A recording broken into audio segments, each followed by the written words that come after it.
Hello friends, welcome back to my channel. उम्मीद करती हूँ आप सब बहुत अच्छे होंगे। तो फाइनली बप्पा चले गए हैं और दिल को उदास करके चले गए हैं, पर कोई बात नहीं। ये तो मतलब अगली बार फिर से आएंगे, इस उम्मीद में हम आगे के बारे में सोचते हैं। और ये अब चैनल पे एक और लॉन्ग व्लॉग आ गया, और हमेशा की तरह मैं इसे बहुत लंबा नहीं रखूँगी और छोटा सा ही रखूँगी। तो यहाँ पे हमने विसर्जन से एक दिन पहले बप्पा के मनोरंजन के लिए उनके कि उन्हें अच्छा लगे आखिरी दिन पे हमने एक छोटा सा कीर्तन रखा था, जहाँ आसपास की औरतें आई थी, जिन्होंने जो हमारा ट्रेडिशनली होता है ना, गीत गीत करे जाते हैं ढोलक पे, वो करे थे और भजन गाए थे सबने अच्छे अच्छे।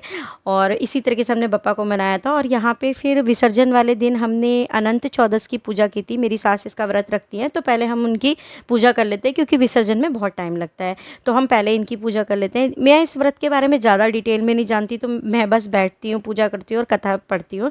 और यहाँ पे ये सब पूजा हो रही थी जो भी। उसके बाद मैंने यहाँ पे बप्पा के लिए एक मुकुट बनाया था, जो कि मैंने कार्डबोर्ड से बनाया था। ये देखिए मुकुट क्या था, मतलब ये उनके पीछे डेकोरेशन के लिए लगाया था। बारिश हो रही थी तो दुर्वा घास बहुत कम पड़ गई, वरना मैं इसे बहुत खूबसूरत बनाती और बहुत से आइडियाज़ थे मेरे दिमाग में। पर ठीक है, जो हो गया, जो बप्पा को मंजूर था वो हो गया। फिर उसके बाद यहाँ पे विसर्जन की बारी आ गई। ये पल बहुत ही भावुक करने वाला होता है, आंखों में आंसू आ रहे होते हैं, फिर भी लगता है कि चलो ठीक है, कोई बात नहीं।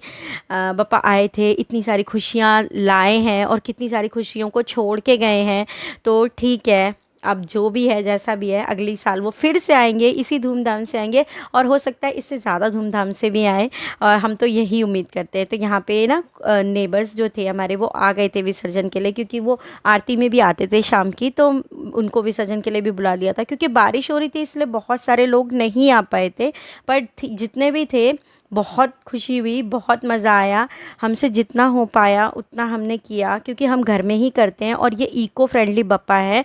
मैं हमेशा एक ही शॉप से सालों से बप्पा लेती हूँ, मतलब मेरी मम्मी भी वहीं से लेती थी और हम भी वहीं से ही लेते हैं। तो ये 15 मिनट के अंदर पूरे मिट्टी में मेल्ट हो जाते हैं, पूरे मिट्टी के बने होते हैं। अगर आप गीले हाथों से इनके चरणों को भी स्पर्श करेंगे तो वो पिघलना शुरू हो जाते हैं वहीं से। तो मुझे बहुत अच्छा लगता है ये कि वो बहुत जल्दी मेल्ट हो जाते हैं। और फिर उसके बाद हम उनको गमलों में डाल देते हैं। हमें कोई गिल्ट नहीं होता कि बप्पा कहीं टूटे फूटे पड़े हैं या कुछ भी होगा। हमें दिखता है, अपने सामने अंतर ध्यान होते हुए दिखाई देते हैं। और फिर उसके बाद हम उन्हें पूरी श्रद्धा और भावना से मतलब अपने पेड़ों में डाल देते हैं, और पूरे मतलब पेड़ों के रूप में वो बप्पा हमारे साथ रहते ही हैं। और फिर उसके बाद फाइनली मैंने यहाँ पे विसर्जन कर दिया था। ये 15 मिनट के अंदर ही हो गया था। बहुत दुख हुआ मुझे, मतलब इस टाइम पे बहुत दुख होता है, क्योंकि बहुत जल्दी ये इतने टाइम रखा हमने, 11 दिन तक। हम 11 दिन पे विसर्जन करते हैं। देखिए चौकी कितनी सूनी सूनी लग रही है, वही डेकोरेशन है, वही सब कुछ है, लेकिन फिर भी बहुत कुछ सूना सूना सा लग रहा है। तो यहाँ पे मैं देख रही थी, बप्पा पूरी तरीके से पानी में मेल्ट हो चुके थे।